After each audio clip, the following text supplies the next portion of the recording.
La fuente de la vida. Un viaje a través de los siglos y la historia de la humanidad. Está usted escuchando La Fuente de la Vida, un programa original y diferente, que es muy popular en más de 80 países y que se transmite en 120 idiomas y lenguas alrededor de todo el mundo. Seguimos recibiendo cartas y llamadas de oyentes que nos animan con sus comentarios. Muchos también nos comparten sus problemas y aunque quizá no podamos ayudarles, sí escuchamos y oramos con todos aquellos que lo desean, porque este programa y el equipo de La Fuente de la Vida sí cree que la oración tiene poder. Escucharemos ahora la primera canción, antes que el profesor de Biblia Virgilio Bagnoni comience con el tema de hoy. Y al final del programa le ofreceremos un obsequio que enviaremos gratuitamente a todos los oyentes que lo soliciten. Juntos tú y yo podemos vencer, si en el poder de Dios sabemos creer. Todo lo malo Él lo borrará, todo pecado Él lo quitará. Si tienes fe,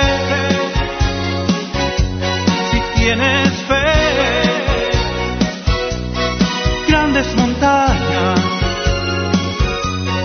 tú moverás.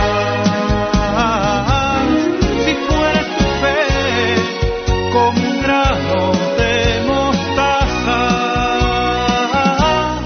el enemigo a tus pies vendrá a caer. Si tienes fe,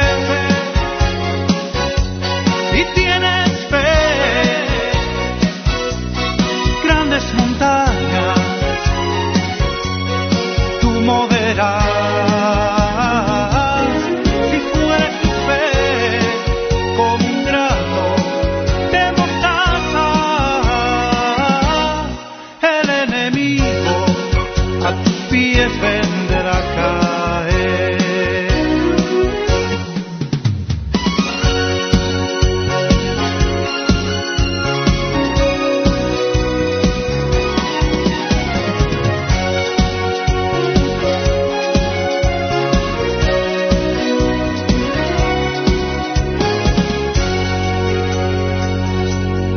Juntos tú y yo podemos vencer, si en el poder de Dios sabemos creer. Todo lo malo Él lo borrará, todo pecado Él lo quitará. Si tienes fe, grandes montañas tú moverás. Si fuera tu fe como un grano de mostaza, el enemigo a tus pies vendrá a caer. Si tienes fe,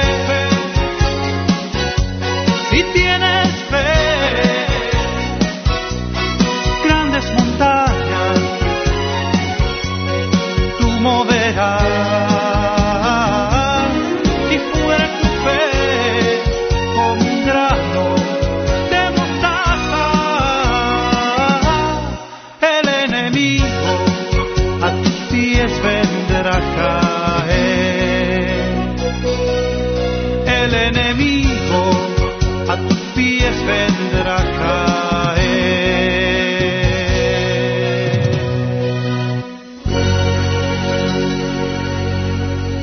Vivimos en una sociedad materialista. Nuestros objetivos son tener más cosas cada día, pero toda esta abundancia no calma nuestra sed.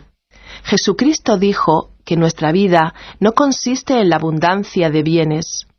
Él nos habló de otro tipo de riquezas y nos invitó a hacernos tesoros en los cielos, donde ni la polilla ni el orín corrompen y donde los ladrones no pueden llegar. Te invitamos a escuchar las palabras de Jesucristo, que te indican cómo adquirir estos tesoros.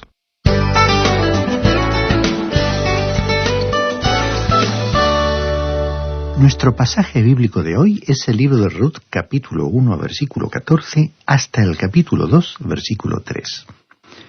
En nuestro programa anterior comenzamos a estudiar el capítulo 1 de Ruth, y decíamos que algunas de las cosas que Noemí había dicho a sus nueras Orfa y Ruth las entristecieron. Si estas dos mujeres se iban con Noemí, probablemente no les sería posible casarse nuevamente, porque ninguno de los israelitas se comprometería con ellas. En efecto, a los israelitas les estaba prohibido casarse con extranjeros. El regreso a Judá con Noemí también significaría una pobreza perpetua, porque cuando Noemí había salido de su tierra, había perdido su propiedad. Sus tierras habían sido hipotecadas. Otros tenían ahora su parcela y para poder recobrarla le haría falta un redentor. Habría un redentor, pero en ese momento ello no significaba nada para Ruth ni para Orfa, porque aún no lo sabían. Por lo tanto, Noemí les dijo que debían quedarse en Moab y casarse con los de su pueblo. Entonces ellas se afligieron y lloraron mucho. Luego ambas jóvenes le dijeron a Noemí que la acompañarían a Judá. Comenzamos luego a considerar la decisión leal de Ruth. Si un hombre moría en Israel, su hermano, su tío o sobrino podía casarse con la viuda. El hecho era que la esposa del difunto podía pedir que uno de ellos fuera su esposo a fin de que se perpetuara el nombre de su marido. Pero vimos en los versículos 11 al 13 de este capítulo 1 de Ruth que Noemí les dijo a Ruth y a Orfa que ella no tenía más hijos y que serían insensatas si regresaban con ella a Judá porque no podrían casarse fuera de la familia. Ningún hombre en Belén tendría interés alguno en ellas. Luego Noemí le atribuyó al Señor el origen de sus dificultades. Pero veremos que los problemas se presentaron porque esta familia se hallaba fuera de la voluntad de Dios cuando fueron a los campos de Moab. Imaginemos a las tres mujeres allí en el camino a Moab. A primera vista no estaba ocurriendo nada importante, simplemente una despedida. Sin embargo, tendría lugar allí una decisión que determinaría el nacimiento de Jesucristo en Belén. Noemí pues les dijo a las jóvenes que si ellas iban a Judá, las esperaba la viudez y la pobreza perpetua. Eso es lo que tendrían que sufrir. Leamos ahora el versículo 14 de este capítulo 1 de Ruth. Alzaron ellas otra vez su voz y lloraron. Orfa besó a su suegra, pero Ruth se quedó con ella. Creemos que hay aquí un ejemplo de lo que son los sentimientos verdaderos de las personas. Y con respecto al arrepentimiento, muchas personas creen que implica el derramar lágrimas. Bueno, estas dos mujeres rompieron a llorar de nuevo. Orfa dejó caer tantas lágrimas como las que dejó caer Ruth. Pero fíjese usted lo que sucedió. Orfa besó a su suegra. Era muy emocional. Sin embargo, Ruth se quedó con ella. Esta fue la diferencia, estimado oyente, entre un sentimiento real y uno superficial. Se cuenta que había un barco, aquellos de los tiempos pasados, que navegaba por el río Mississippi y que tenía una caldera muy pequeña y una sirena potente. Cuando el barco navegaba río arriba y hacía sonar la sirena, la corriente empezaba a arrastrar el barco río abajo, porque simplemente este barco no podía avanzar y hacer sonar el silbato al mismo tiempo. Ahora, hay muchos que tienen una forma espectacular de expresarse. Realmente lloran de forma notoria, pero no tienen realmente una fuerza interior, y su expresividad no significa nada. En nuestra historia, Orfa lloró y besó a su suegra, pero eso no reveló sentimientos profundos. En su segunda carta a los Corintios, capítulo 7, versículo 10, el apóstol Pablo dijo: «Porque la tristeza que es según Dios produce arrepentimiento para salvación». El arrepentimiento, estimado oyente, significa ir en otra dirección. En efecto, significa dar media vuelta para ir en la dirección opuesta. Creemos que hoy en día todo el arrepentimiento que se requiere se encuentra en la fe, al creer en el Señor Jesucristo. Esto es lo que Pablo le dijo al carcelero de Filipos en el capítulo 16 de los Hechos de los Apóstoles, versículo 31. El apóstol Pablo le dijo: «Cree en el Señor Jesucristo y serás salvo tú y tu casa». Luego a Pablo le fue posible escribir en su carta a los Tesalonicenses, capítulo 1, versículo 9: «Porque ellos mismos cuentan de nosotros la manera en que nos recibisteis y cómo os convertisteis de los ídolos a Dios para servir al Dios vivo y verdadero». El apóstol Pablo les predicó a Cristo a estas personas, a personas que iban a los templos de idolatría. El volverse a Cristo era la fe, y el volverse de los ídolos era el arrepentimiento. Ahora, ¿cuál viene primero, la fe o el arrepentimiento? ¿Cuál tiene más importancia? Usted, estimado oyente, puede discutirlo todo lo que quiera, pero usted no puede volver la palma de su mano sin volver también la otra parte de la mano. Cuando usted se vuelve a Cristo, usted se aparta de algo. Si no se vuelve de algo, entonces no se vuelve a Cristo. Porque el volverse de algo, ese es el arrepentimiento. Sin embargo, Ruth se quedó con su suegra.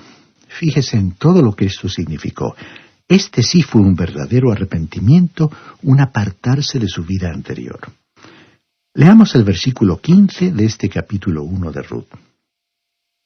Noemí dijo: «Mira, tu cuñada ha regresado a su pueblo y a sus dioses. Ve tú tras ella». Orfa se volvió a la idolatría. Esta muchacha Orfa, pues, no fue un ejemplo del verdadero arrepentimiento. Ella lloró, besó a su suegra y luego caminó desde las páginas de la Escritura alejándose hacia el silencio de los siglos. Nunca más oímos hablar de ella. Su arrepentimiento no había sido genuino, de ninguna manera. Su matrimonio con un joven de Belén de Judá había sido un matrimonio de conveniencia. Ella se había enamorado de él y se casó. Probablemente, Noemí creyó que lo mismo sería verdad en cuanto a Ruth, y por eso le dijo: «Vuélvete tras tu cuñada». Pero Ruth había hecho una decisión para Dios y para la eternidad, y la veremos mencionada nuevamente en el primer capítulo del Nuevo Testamento, en la genealogía que conducía hasta Jesucristo. Había hecho una decisión diferente, la que contenía 7 puntos importantes. Leamos los versículos 16 al 18 de este capítulo 1 de Ruth. Ruth respondió: «No me ruegues que te deje y me aparte de ti, porque a donde quiera que tú vayas, iré yo, y donde quiera que vivas, viviré. Tu pueblo será mi pueblo, y tu Dios, mi Dios. Donde tú mueras, moriré yo, y allí seré sepultada. Traiga el Señor sobre mí el peor de los castigos, si no es solo la muerte lo que hará separación entre nosotras dos». Al ver Noemí que Ruth estaba tan resuelta a ir con ella, no insistió. Veamos ahora estos 7 puntos importantes en la decisión de Ruth. En primer lugar, dijo: «A donde quiera que tú fueres, iré yo». Ruth decidió que a donde quiera que fuera Noemí, ella también iría. En segundo lugar, dijo: «Donde quiera que vivieres, viviré». No empleaba esta decisión como una conveniencia para entrar en la tierra de Judá, sino para identificarse con ella. Se iba a quedar con Noemí, aunque esto significara la pobreza, es decir, que estaba dispuesta a sufrir la pobreza. En tercer lugar, dijo Ruth: «Tu pueblo será mi pueblo». Ella sabía que esta decisión la desterraría de su propio pueblo y de su idolatría, pero se volvió para ir a la tierra de Judá e identificándose con el pueblo de Dios, dijo: «Tu pueblo será mi pueblo, sea que me acepte o que no me acepte». Uno no puede tomar una decisión con respecto a Dios sin identificarse con el pueblo de Dios. En cuarto lugar dijo: «Y tu Dios será mi Dios». ¿Por qué se casarían estas muchachas Orfa y Ruth con hombres enfermizos? Esta familia de Judá había llegado a la vecindad de las muchachas en Moab. Ellas se encontraban rodeadas de mucha idolatría y en las profundidades del paganismo. Conocieron a esta familia y oyeron contar acerca del Dios vivo y verdadero. Y esto enterneció sus corazones, y cuando los jóvenes se declararon, ellas se casaron con ellos. Pero Ruth había decidido seguir a Dios y no faltó a su decisión. En quinto lugar dijo Ruth: «Donde tú murieres, moriré yo». Esta quinta decisión que Ruth hizo era muy importante.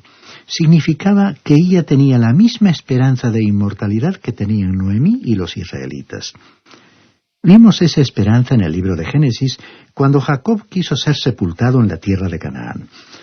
José quiso que sus huesos fueran llevados de la tierra de Egipto y sepultados en la tierra de Canaán.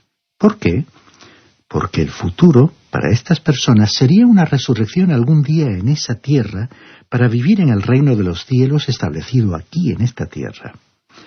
Como dice la carta a los Hebreos capítulo 11, versículo 10, esperaban vivir en aquella ciudad que tendría fundamentos firmes, de la cual Dios mismo sería el arquitecto y constructor.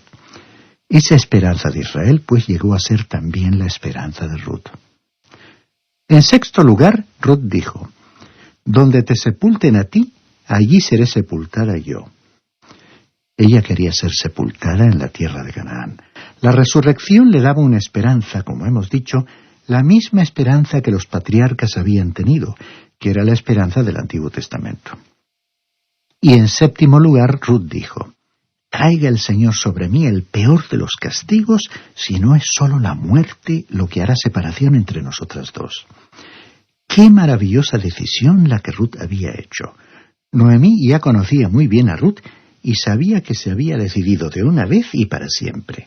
Por eso Noemí dejó entonces de tratar de disuadirla.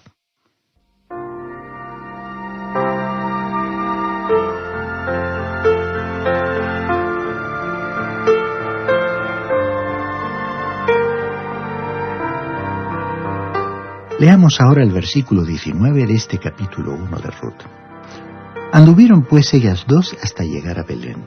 Cuando entraron en Belén, toda la ciudad se conmovió por su causa y exclamaban, ¿no es esta Noemí? Cuando Ruth y Noemí llegaron al pueblo de Belén, los de Belén vieron a Noemí y se preguntaron, ¿no es esta Noemí? Cuando Noemí salió de Belén, era próspera, tenía un esposo y 2 hijos. Ahora ella regresaba, pero su esposo y sus 2 hijos habían muerto. Todo lo que traía con ella ahora era una acompañante extranjera y su pobreza era muy evidente. Leamos ahora el versículo 20 y 21a. Pero ella les respondía, «No me llaméis Noemí, sino llamadme Mara, porque el Todopoderoso me ha llenado de amargura. Me fui llena, y con las manos vacías me devuelve el Señor». ¿Había de veras Dios tratado amargamente con ella? No, estimado oyente. Noemí era miembro de una familia pródiga, y por eso fue castigada en el país lejano. Fue por causa de su desobediencia que le sucedieron todas estas cosas. Noemí había salido llena, lo tenía todo, pero había regresado con las manos vacías, no tenía nada. Así le sucede al Hijo de Dios que, teniendo a su disposición todas las bendiciones espirituales en Jesucristo, se aleja de su presencia y pierde su relación de compañerismo con Él. Allí, lejos de Dios, donde quiera que se encuentre, sufrirá la disciplina divina y volverá a su hogar espiritual con las manos vacías, como vino aquel hijo pródigo de la parábola, aunque encontrará que su padre le estará esperando con los brazos abiertos para perdonarle y bendecirle como nunca antes. Leamos los versículos 21b y 22. ¿Por qué aún me llamáis Noemí? Si ya el Señor ha dado testimonio contra mí y el Todopoderoso me ha afligido. Así regresó Noemí y con ella su nuera Ruth, la moabita. Salieron de los campos de Moab y llegaron a Belén al comienzo de la cosecha de la cebada. Lo había perdido todo en el país lejano y no quería que sus vecinos la llamaran placentera, como el significado de su nombre, sino amarga. Pero nos alegramos de que el Espíritu de Dios no aceptó su nuevo nombre. No sería Mara, un nombre de amargura, porque aún habría guardadas para ella algunas experiencias maravillosas. La mujer extranjera que Ruth traía de la tierra de Moab, llamada Ruth, no pertenecía a la sociedad israelita. La ley mosaica la excluía y ella no creía que tuviera esperanza alguna. Pero veremos más adelante que Noemí y su nuera Ruth iban a vivir algunas experiencias maravillosas. Llegaron a Belén al comienzo de la siega de la cebada, que era una buena hora para llegar a Belén. El hambre había pasado y había una buena siega. Llegamos ahora a Ruth capítulo 2, versículos 1 al 3. El tema general es el campo de Booz. En este capítulo veremos que Ruth recogía espigas en el campo de Booz. Y Booz se fijó en ella y la favoreció. El capítulo 2, en la división geográfica que hemos hecho de este libro de Ruth, nos trae al campo de Booz. En este capítulo nos enteraremos de la pobreza de estas mujeres, Noemí y Ruth. Leamos el primer versículo de este capítulo 2 de Ruth. Tenía Noemí un pariente de su marido, hombre rico de la familia de Elimelech, el cual se llamaba Booz. Ahora, Booz era un pariente, un goel, palabra hebrea que significa el pariente cercano y redentor. Según la ley hebrea, él era un pariente redentor. Y veremos que Booz conocía la ley mosaica. Booz, por cierto, también significa fuerza. Era un hombre poderoso en riquezas y puede traducirse que era un hombre fuerte en la guerra. También puede traducirse como un hombre fuerte en la ley.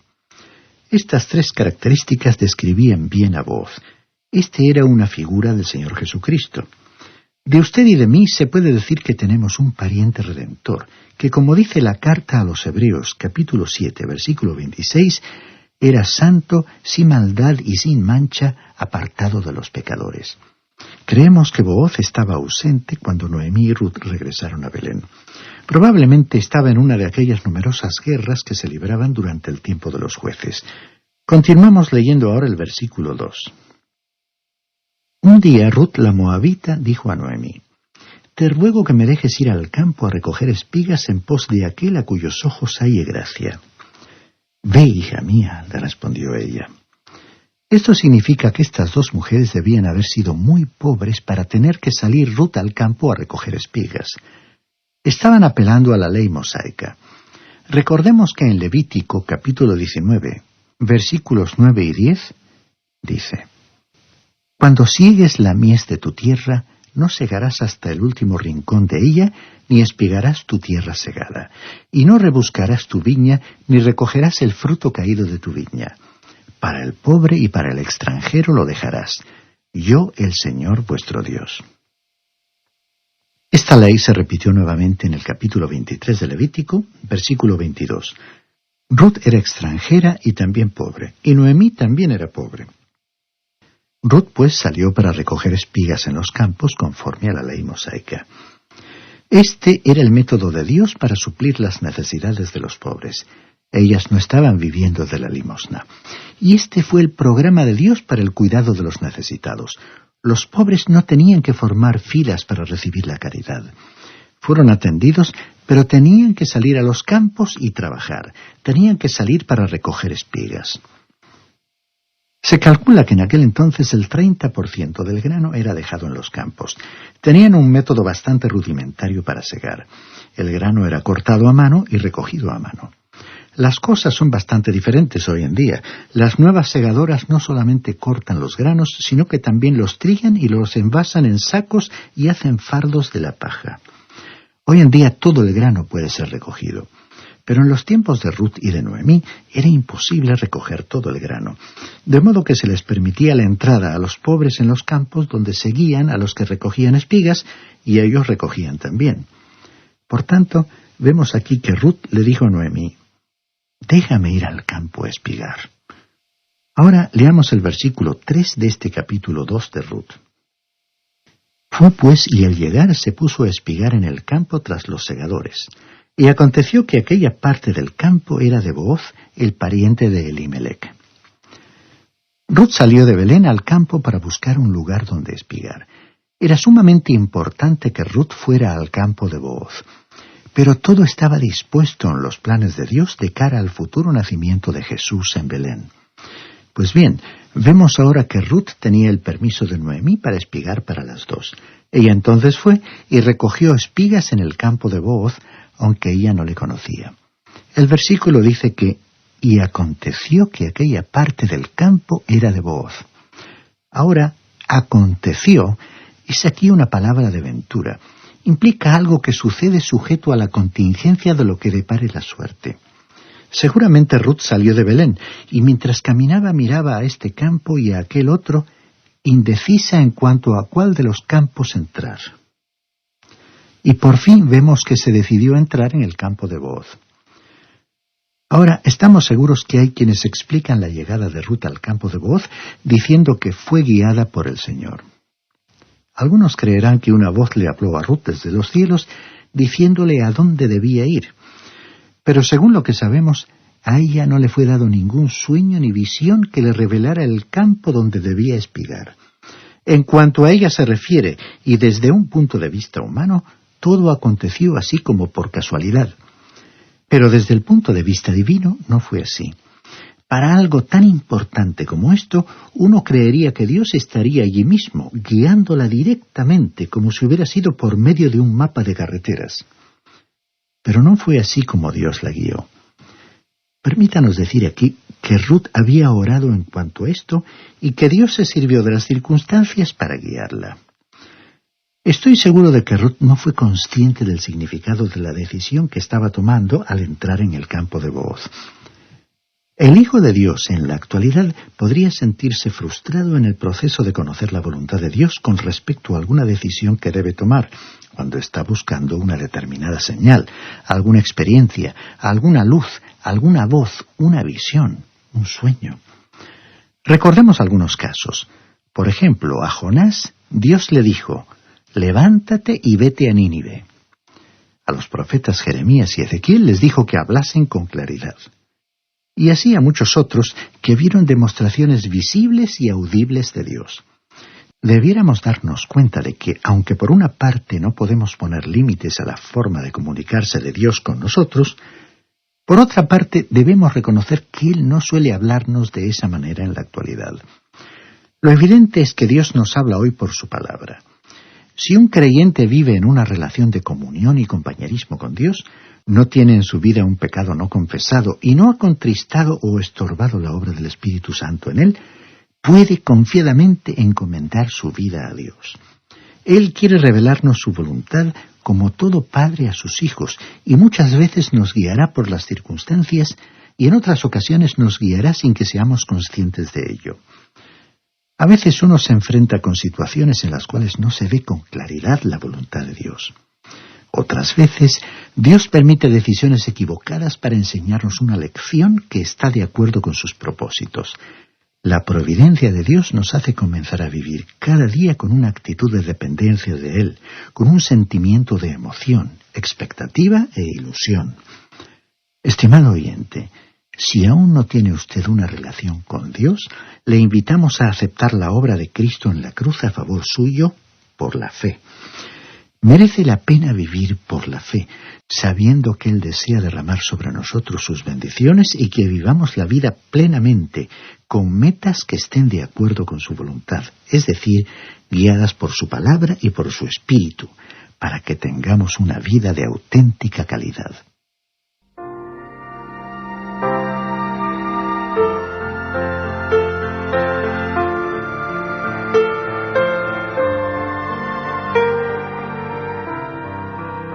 Estamos finalizando el programa número 330 de La Fuente de la Vida.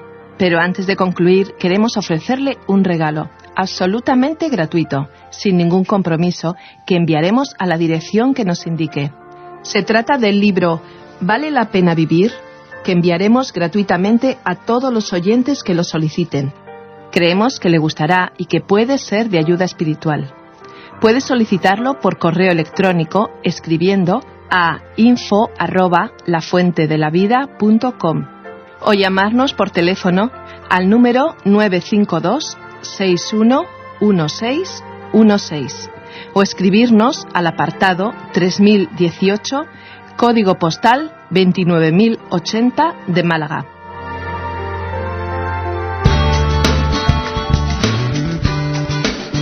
Muchas gracias por acompañarnos y que Dios te bendiga.